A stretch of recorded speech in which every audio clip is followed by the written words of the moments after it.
This afternoon, we're going to draw people doing different jobs. And the first job we're going to draw is a firefighter. Have a think in your head what a firefighter looks like. Oh, we're doing the same. What's your firefighter called? Mine's called Firefighter Gary. Firefighter Está. Firefighter Simon. He's big and strong. He's got a big helmet on. That's brilliant, isn't it? Next, we're going to draw a surgeon. Have you thought of a name for your surgeon? Jim Bob. Jim Bob. He's a brain surgeon. I think he would wear a stethoscope. He gives you medicine. That's his ambulance. OK, next, we're going to draw a fighter pilot. This is his jet plane. He rescues people. He likes to do stunts in the air and stuff. OK, now, who would like to meet these people for real? Yeah!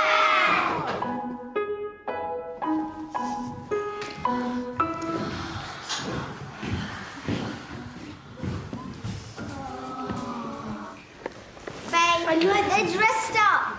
My name's Tamsin, and I'm a surgeon in the NHS. My name's Lauren, and I'm a pilot in the Royal Air Force. My name's Lucy. I'm a firefighter in the London Fire Brigade. So who wants to know how to do an operation? Who's putting it on? I'll try my stethoscope. We put this in here. There you go. Now you're a proper fighter pilot. So into your ears. Can you hear that? Yeah. It's really good. It's much better, yeah, it's much better than the kids' one.